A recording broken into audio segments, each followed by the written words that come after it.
el sol de Galilea se inclinaba ya hacia el monte Tabor, bañando los caminos con una luz dorada y cansada. Cuando Jesús y sus discípulos bajaron de la aldea de Capernaum, no iban solos, una multitud los seguía, hombres y mujeres que habían visto curar enfermos, oler a los ciegos y expulsar demonios, otros que solo habían escuchado los rumores de un rabí que hablaba como nadie había hablado jamás. Todos caminaban tras él, como quien camina tras una esperanza hecha carne. El polvo se levantaba bajo sus sandalias, y el aire olía a trigo maduro y aceite de oliva. Jesús caminaba en silencio, con ese paso firme y sereno de quien sabe exactamente hacia dónde va, pero aquella tarde no iba a ninguna sinagoga ni a ninguna casa de oración. Se dirigía a un pueblo pequeño, casi escondido entre los cerros, Naín, un lugar tan pequeño que pocos mapas lo mencionaban, pero un lugar donde el dolor estaba a punto de tocar la puerta de lo imposible. Naín se alzaba sobre una colina rocosa, cerca de la llanura central de Galilea. Sus casas de piedra blanca y techos de barro parecían abrazarse unas a otras para protegerse del viento. Sus calles eran estrechas,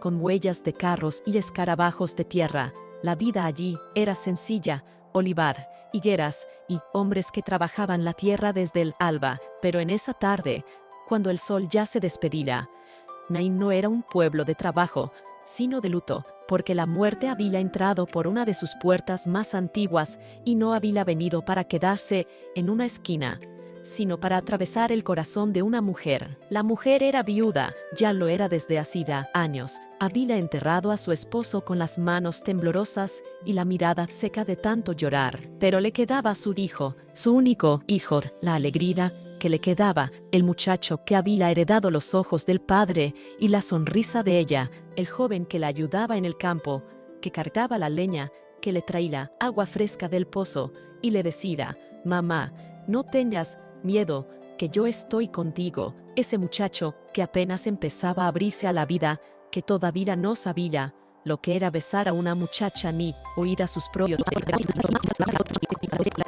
Era viuda, sabía que aquel joven era su único hijo, sabía que la soledad se abalanzaría sobre ella como un león después de esa tarde, y algo se removió en lo más hondo de su ser. No era solo una emoción, era un gemido interior, una fuerza de amor que brotaba del corazón mismo de Dios. Las escrituras dicen que él tuvo compasión, pero en el idioma original, esa palabra significa que sus entrañas se estremecieron, que el amor los sacudió por dentro. No era un acto de magia ni un ritual de poder. Era el amor que se encuentra con la muerte y se niega a aceptarla. Jesús no tardó, no llamó a la mujer, no la hizo esperar ni buscar un milagro. Fue él directamente a ella, se acercó al féretro, caminando entre la gente que se abría sorprendida y atemorizada. Tocó la madera, solo eso, tocó la madera, y los que la llevaban, sintiendo una fuerza invisible, se detuvieron por completo. La multitud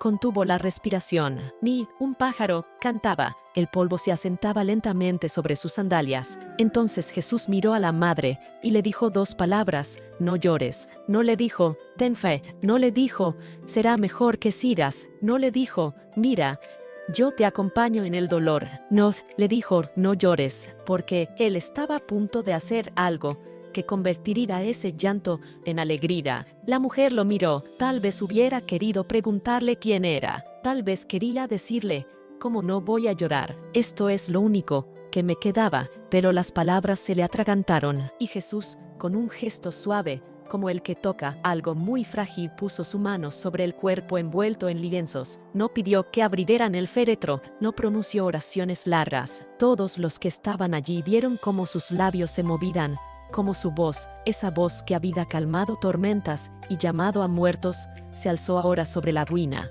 No era un grito, era una orden, una palabra de autoridad, sellada en la eternidad. «Joven, a ti te digo, levántate». El mundo se detuvo, las flores del camino parecieron inclinarse, las nubes se quedaron quietas en el cielo, y algo sucedió en el orden de la creación. En los corazones de los que miraban hubo como un vuelco, porque el joven que estaba sobre la madera, envuelto como un lienzo de blancura mortal, de pronto abrió los ojos. Sus pulmones, que habían dejado de respirar, se llenaron de aire otra vez. Su corazón, que estaba apagado como un carbón frío, comenzó a latir con una fuerza que los jeroglíficos médicos no podían explicar. El cuerpo rígido se movió, los brazos se estiraron, se incorporó, sí, se sentó en el féretro mismo, con el sudario aún atado a su cuello, y miró alrededor como quien despierta de un sueño profundo. Los cargadores quedaron petrificados, las mujeres soltaron un grito entre horror y alegría. Algunos retrocedieron, otros cayeron de rodillas, y el joven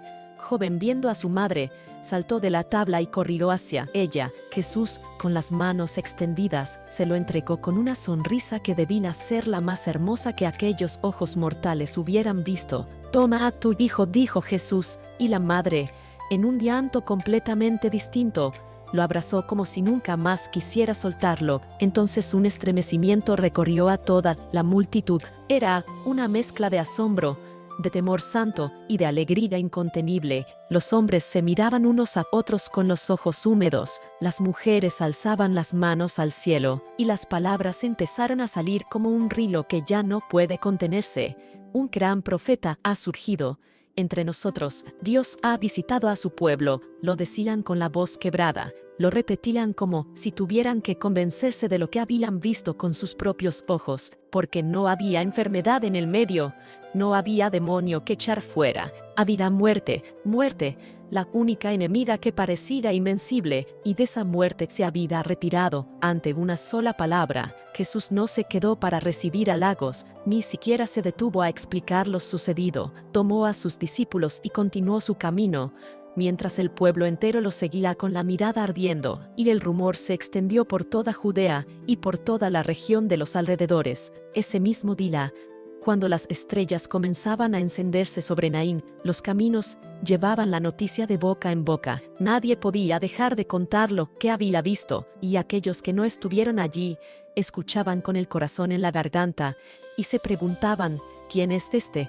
que hasta la muerte le obedece? La viuda, esa noche, no durmió, pero no fue por dolor. Abrazaba a su hijo como si quisiera devolverle todo el calor que la muerte le había robado, y mientras el muchacho descansaba sobre el pecho de su madre, respirando el aire que ya no le pertenecía a través de un regalo divino, la mujer miraba hacia la puerta de su casa y recordaba el rostro del que la detuvo, y en su corazón, una oración tan sencilla que las palabras casi no cabían: Dios ha entrado en mi pueblo y ha roto la tumba de mi hijo. Y la historia no terminó allí, porque aquella tarde, en la puerta de Naín, la muerte no solo oyó una voz humana, oyó la voz del que da la vida. Y desde ese día, los que lo vieron supieron que Jesús no era un simple profeta, era la visita de Dios, la misericordia que no pudo quedarse lejos, el amor que no soportó una lágrima más, y las madres que perdieron a sus hijos en los siglos siguientes